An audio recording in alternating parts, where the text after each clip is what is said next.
नमस्कार दोस्तों। आज पूरे दुनिया भर में कोरोना का वायरस फैला हुआ है, एक पैंडेमिक फैला हुआ है। सबसे पहले तो आप कोरोना से डरे नहीं, उसका मुकाबला करें। आज हम जानेंगे कि कोरोना में क्वारंटाइन होने का मतलब क्या होता है। क्वारंटाइन के समय में आपने क्या क्या प्रिकॉशंस रखनी चाहिए।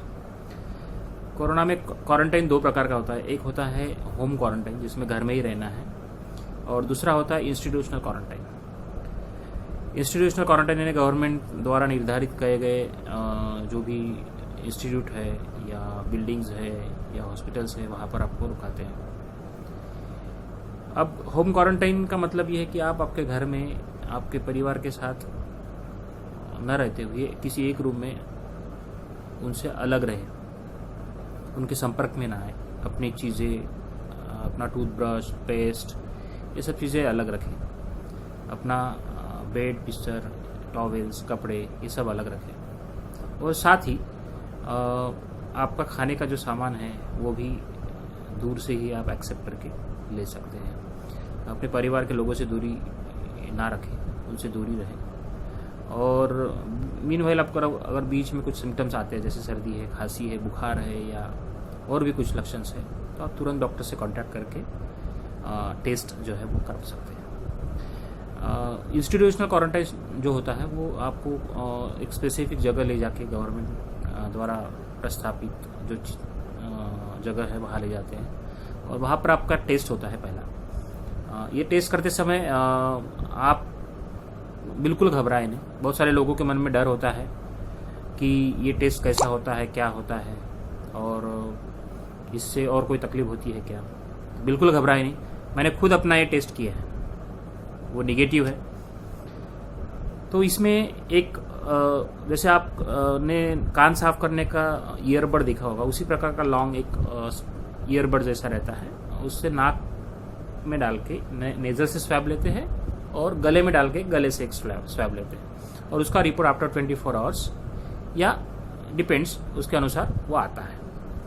पहला रिपोर्ट निगेटिव आने के बाद भी आपको सेल्फ क्वारंटाइन रहना है, इंस्टीट्यूट में रहना है। फिर उसके बाद 10 से 12 दिन के बाद आपका दूसरा रिपोर्ट होगा। ऐसे कंप्लीट 14 डेज का एक क्वारंटाइन पीरियड है।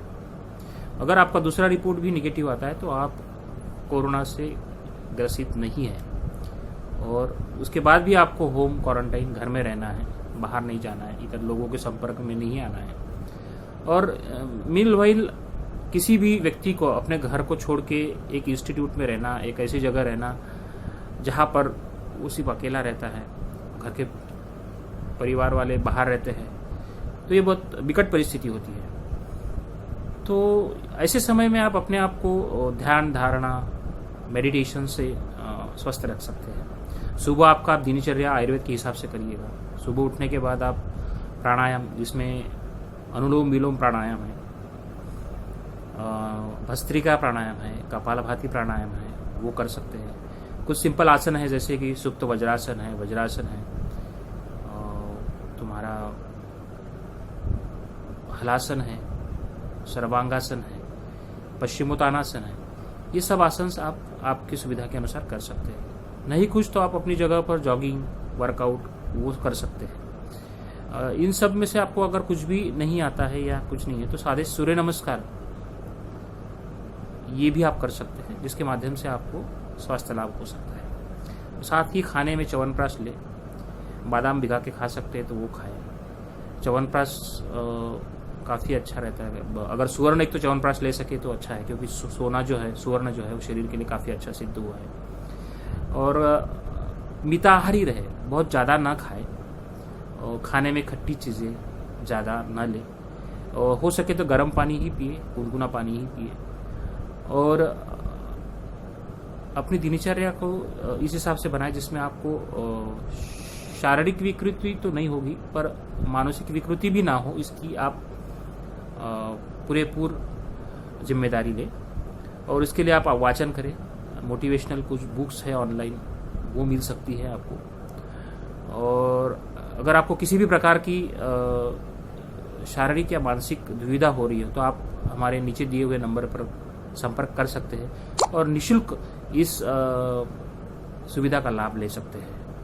क्योंकि हमको कोरोना को हराना है और आगे भी हमारे जीवन में हमको सोशल डिस्टेंसिंग का पालन करना है। इसमें फिजिकल डिस्टेंसिंग एक बहुत बड़ा इंपॉर्टेंट पार्ट है कि लोगों से दूरी बनाए रखें, अपने चेहरे पे मास्क पहने, अपने हैंड वॉश को बारंबार आप साबुन से या हैंड वॉश से करें, सैनिटाइज़र का इस्तेमाल कर सकते हैं। आयुर्वेद कुछ दवाइयाँ है उसका सेवन कर सकते हैं। इसमें सिंपल दवाई है गुड़ुची घनवटी, जिसको गिलोय कहा जाता है।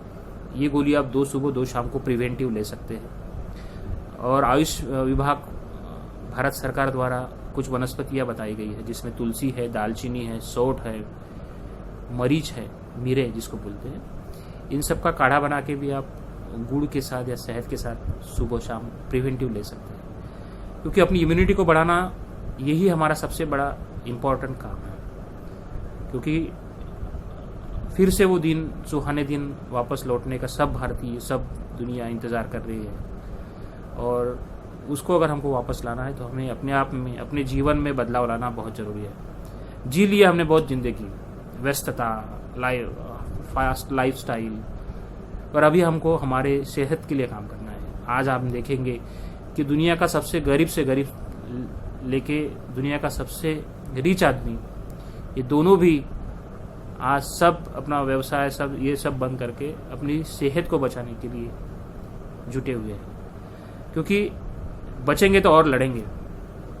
मुझे समझता है कि सब लोगों को आर्थिक परेशानियां हो रही हैं।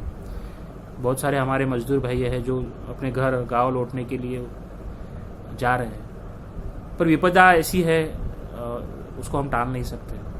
तो खंबीर रहे, निश्चिंत रहे और सुखी रहे, स्वस्थ रहे। धन्यवाद।